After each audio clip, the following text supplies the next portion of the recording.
Pesan ini buat kamu.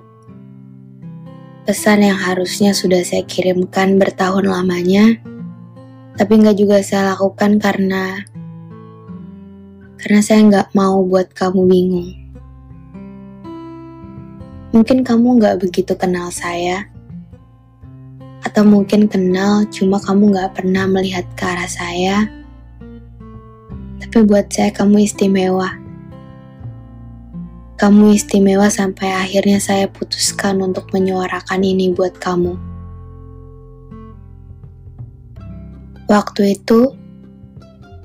pertama kali ketemu kamu, ada perasaan yang udah lama gak pernah saya rasain. Dan sejujurnya, saya gak percaya dengan cinta pada pandangan pertama. Itu kayaknya cuma berlaku di dunia dongeng. Bukannya cinta dan kenyamanan butuh waktu yang gak sembarangan. Di telinga kamu ada rokok. Di telinga kamu ada rokok. Saya ingin sekali nanya, ngapain sih? Mau dibilang apa?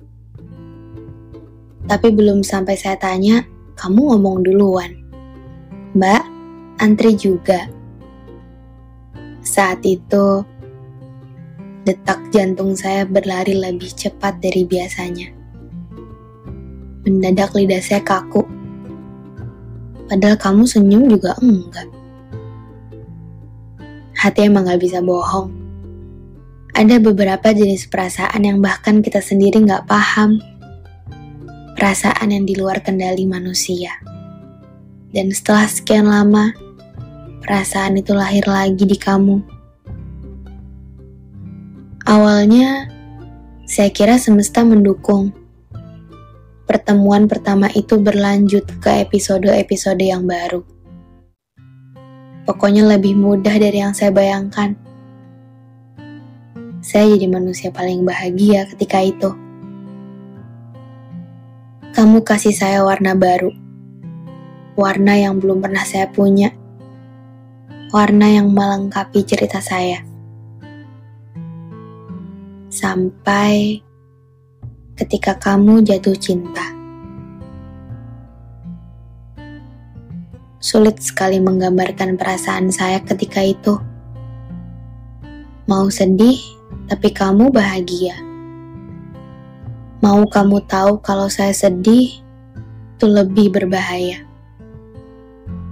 Cara kamu cerita tentang dia, tentang subjek lain yang harusnya gak masuk dalam perbincangan kita, membuat saya merasa bahwa kayaknya saya terlalu cepat memulai rasa senang ini. Harusnya enggak. Harusnya gak pernah. Harusnya gak di kamu. Saya menyayangimu. Adanya begitu dan terlanjur begitu.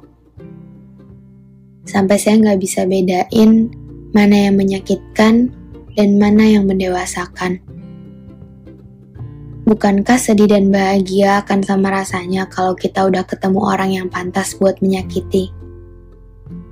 Lihat bagaimana cinta membuat manusia membodohi akal pikirannya sendiri. Jaga jarak jadi misi penyelamatan hati. Karena pura-pura gak apa-apa, gak sesederhana kalimatnya.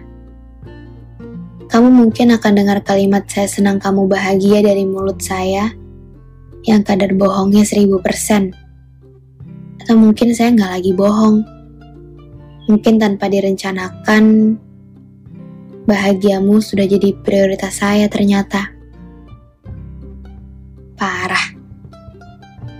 Parah banget. Buat cerita dengan seseorang yang juga punya cerita sendiri. Saya sampai bingung, kamu sebenarnya layak dijadikan tokoh utama atau saya yang cuma jadi bahan pelengkap di cerita kamu. Tiap hari saya cari di mana letak salahnya. Kamu yang jahat atau saya yang terlalu bodoh. Kamu yang gak pernah tahu atau saya yang gak pernah bilang. Kamu yang gak peka atau saya yang jatuh cinta sendirian. Gak semua hati bisa punya pasangannya dalam waktu yang sama. Gak semua rasa yang dikirimkan bisa jadi jalan keluar. Gak semua pemilik jawaban punya tanggung jawab sama tiap pertanyaan. Itu yang menyebabkan banyak orang memilih untuk jatuh cinta diam-diam. Bukan cuma karena takut jawabannya enggak. Bukan cuma khawatir sebuah pesan bisa mengundang kehancuran. Bukan juga karena capek mengorbankan banyak hal. Tapi untuk menyatu, dua orang gak perlu sama-sama dulu. Lantas, kenapa akhirnya saya putuskan untuk menyuarakan sebuah pesan yang harusnya gak pernah disampaikan ini? Karena saya nyerah. Nyerah dengan imajinasi yang selamanya stay di dalam mimpi. Nyerah dengan penantian sebuah jawaban yang gak pernah bisa jadi tujuan dari pertanyaan saya sendiri. Nyerah dengan ragam harapan yang nimbun kasih sayang dengan ekspektasi yang menyakitkan.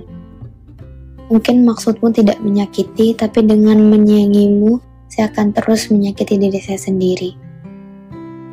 Karena sulit sekali memilah-milah perasaan ketika lagi sama kamu. Di satu sisi, saya harus bersembunyi di belakang kata pertemanan. Di satu sisi yang lain, sisi yang lebih mendominasi, saya ingin sekali kamu lihat, kamu pedulikan perasaannya, kamu tanyakan maunya apa, dan saya gak sanggup ternyata untuk terus berdiri kokoh di antara kemungkinan yang tidak akan jadi mungkin.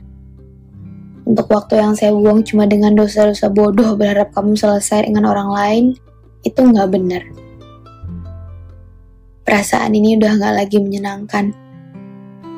Tapi sebelum semakin menimbulkan benci saya mengakhiri ini. Segala hal yang saya mulai sendirian saya akhiri. Bukan karena saya dapat mengganti kamu.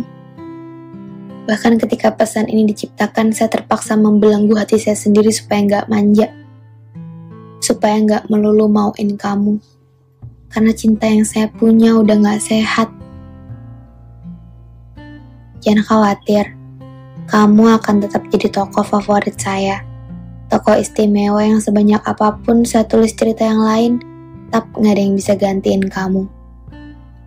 Episode pertama itu kini menemui halaman terakhirnya. Walau kalau diteliti lagi gak pernah ada episode pertama. Bahkan satu-satunya orang yang menyakiti saya dalam cerita ini adalah ekspektasi saya sendiri. Gak apa-apa. Gak semua perasaan bisa berubah. Kadang, kita kira cinta menginap di dalam hati untuk pulang. Ternyata, dia masih punya tujuan lagi untuk benar-benar pulang. Kadang juga, semesta harus jatuhin kita begitu dalam dulu untuk ngerasa sakit dan belajar dewasa dari sana. Mungkin, kabar dan suaramu akan jadi yang saya tunggu-tunggu, tapi mulai hari ini, kebiasaan-kebiasaan yang sebelumnya ada harus ditiadakan. Karena saya percaya semesta toh selalu punya cara buat jagain kamu. Tapi nanti, ketika kamu sadar yang sedang bersamamu ternyata gak cukup untuk melengkapi, gak cukup untuk jadi teman dengar cerita, gak cukup untuk selalu sama kamu, percaya bahwa kamu akan merasa saya sudah pergi jauh padahal saya gak pernah kemana-mana.